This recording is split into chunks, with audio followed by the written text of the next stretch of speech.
Hey everybody, and welcome back to Josh Lioce's video blog. Today we're talking about the 4 things that you want to look for when looking for a good investment property.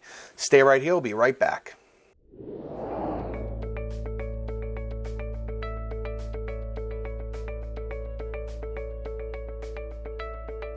Welcome back everyone. So investment property, it's certainly being talked about a lot in the marketplace, and there are a lot of people looking for really good places to put their money, put money into assets and investment property.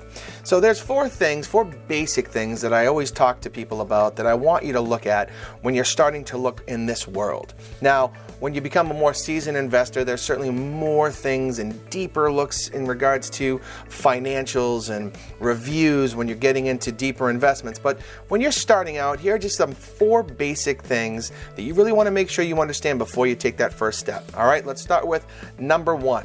Projected income.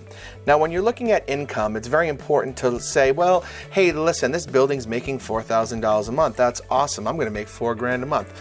That is really not what you need to look at. You need to look at your net income, right? You need to look at the income that's coming in minus expenses and certainly any debt service on the property, or so what your mortgage is going to be.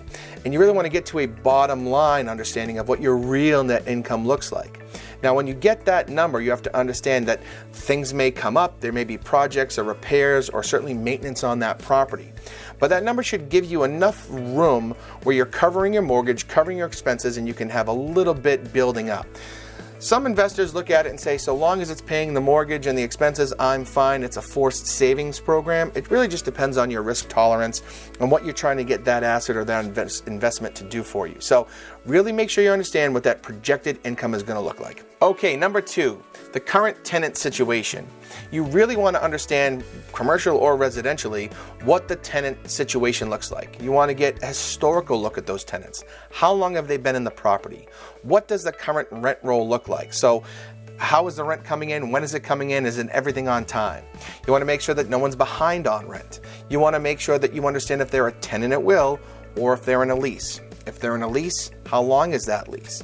You want to understand if you're marrying any problems in tenant situations so you can really prepare for how you're going to fix that. You want to look at are the rents too low? Is there room to have them grow? Are you have any long-standing people there that have been awesome tenants that maybe their reduced rent is fine because they're taking care of the property and helping and looking out and just a really high quality tenant. So you really want to get the whole picture of the tenant situation, because good tenants can really help you have a very successful experience in investment property, where bad tenants can make you have a very bad experience. All right, number 3, the overall condition of the property. Now, when you're buying an investment property, this is something that you really need to look at deeply, because you may be buying it for a good number. You may look at that projected or that net income and say, I'm really excited.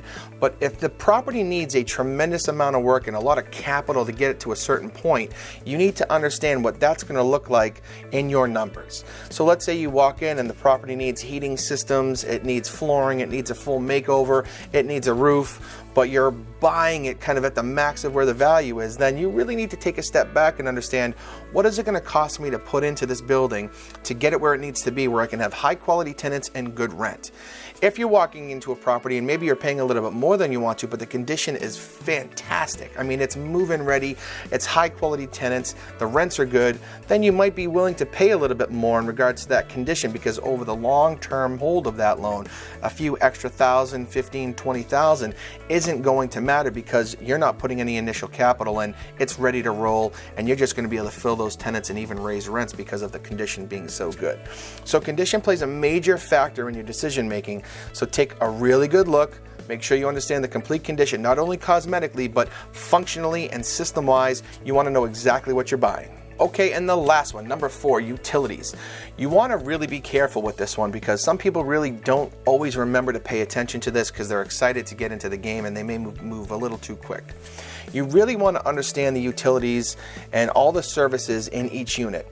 You want to watch out for shared heating systems. So if you have one heating system for 2 units, or one heating system for 4 units, or do they each have their own individual heating system?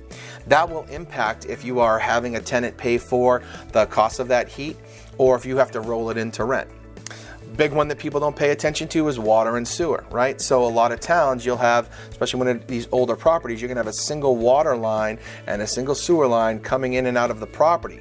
So that water isn't something that you're able to assign and charge back. You have to be very careful with this too, because typically in some states, water and sewer can't be charged back to that tenant. So you have to be very mindful of what your laws are in each specific state and how it can be handled.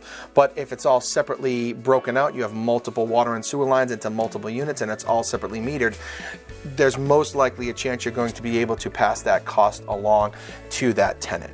So you really want to understand all the ins and outs: gas, heat, oil, water, sewer, electric. You want to make sure you understand how all those utilities work for each individual unit and what's that going to mean to you in regards to charging the tenant back for those costs, or you absorbing them and having to roll them into rent. So pay close attention to that. So, as I said, these are 4 basic things that I like to go over with new investors. Take a good review of this and make sure you understand it. If you have questions around this, if you're looking to get into the investment property game, certainly reach out to me. We've serviced hundreds and hundreds of clients getting into this game, and we can certainly give you a lot of good direction and advice. So, thank you as always for watching. We hope that you watch next time, and we're hoping to bring on an investor expert who can go a little bit deeper into this realm to give you even more in-depth information on how to become a great investment property owner. Thanks so much and have a great day.